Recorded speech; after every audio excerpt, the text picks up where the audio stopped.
नमस्कार मित्रांनो, कृषी मित्र राजू या यूट्यूब चॅनलमध्ये स्वागत आहे। मित्रांनो, आज दिनांक 7 जुलै 2024 तर आपण उभे आहो RVSM 1135 या प्लॉटमध्ये। तर या प्लॉटला आज रोजी झालेले आहेत 19 दिवस। आपण हे 19 जूनची टोकन आहे। तर 19 दिवस आज पूर्ण झालेले आहेत। तर याच्यामध्ये आपण फक्त एक स्प्रे झालेला आहे याचा। त्याच्यामध्ये आपण कीटकनाशक घेतलेले आहे। त्याच्यामध्ये क्लोरोबारिफास 50% EC मधला आपण पहिली फवारणी याच्यामध्ये केलेली आहे। पहिली फवारणी घेण्यामागचं कारण म्हणजे सोयाबीन पिकावर आपल्याला पाणी खाणारी अळी आणि बारीक अळी आपल्याला सोयाबीन पिकावर दिसल्यामुळे आपण 10व्या दिवशी आपण याच्यावर पहिली फवारणी घेतलेली आहे। आणि त्यानंतर आपण सोयाबीनमध्ये तण होतं बारीक, तर ते तणाचं नियंत्रण करण्यासाठी आपण याच्यामध्ये शक्यतो हे तणनाशक घेतलेलं आहे। तर सुरुवातीला सुद्धा आपण एक स्ट्रॉंग आर्म या ठिकाणी घेतलं होतं, कारण की आपल्याला मागच्या वर्षी मजुरीला बरेच खर्च लागला होता सोयाबीनमध्ये। तर यावर्षी आपण असा विचार केला की आपण यावर्षी मजूर लावणार नाही, फक्त जे आहे ते सर्व तणनाशकावर आपण करण्याचा आपला विचार आहे। त्याच्यामुळे आपण 2 वेळेस तणनाशक घेतलेलं आहे। आणि तुम्ही आता शेत बघू शकता, एकदम क्लीन आहे, काडी कचरा कुठे नाही। आणि जे आहे ते काडी कचरा आता हे पिवळं पडत आहे, हे दिसत आहे की ना, हे पूर्ण पिवळं पडत आहे की ना। तर अशा पद्धतीचं नियोजन आहे। याला आपण एकरी बियाणे जे आहे ते आपण 20 किलो वापरलेलं आहे। आणि ही जे 2 लाईन दिसत आहे तुम्हाला वेगवेगळ्या, म्हणजे 2 लाईन आहेत, हे जोड मशीन केलेलं आहे। तर एका लाईनचं अंतर आहे 2 झाडामधील 7 इंच आणि एका लाईनचं आहे 6.5 इंच।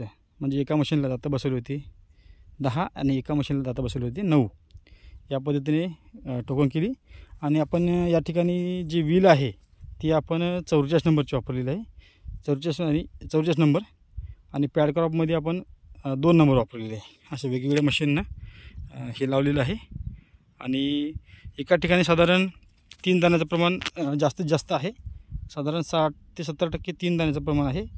आणि 2 दाण्याचं प्रमाण साधारण 10% असेल आणि 20-30% हे 4 दाणे आहेत।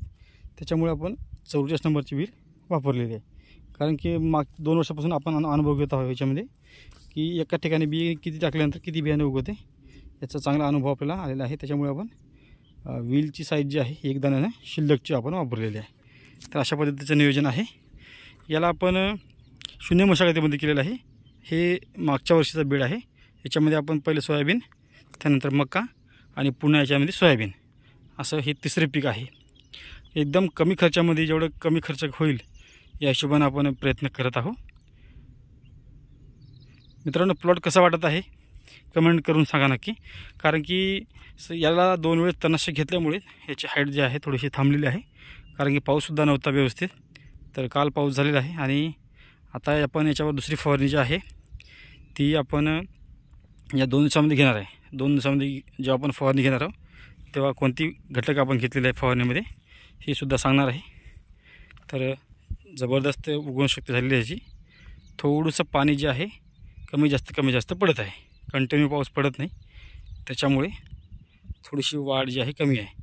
आणि थोडासा याच्यामध्ये कलरसुद्धा थोडासा पिवळसर आहे, कारण की याला मायक्रोन्यूट्रियनची आवश्यकता आहे। पाऊस नसल्यामुळे आपण फवारणीसुद्धा करू शकलो नाही याच्यामध्ये। तर मायक्रोन्यूट्रियनसुद्धा आपण या 2 दिवसामध्ये घेणार आहोत याला। तर ही आहे RVSM। पानाची साईज थोडीशी लहान राहते, परंतु येलो मोजॅकचा अटॅक या सोयाबीनवर नसते, म्हणजे बिलकुल नसते। याच्यामध्ये शोधूनसुद्धा सापडणार नाही आपल्याला येलो मोजॅकचं झाड। त्याच्यामुळे आपण ही व्हेरायटी यावर्षी निवडलेली आहे।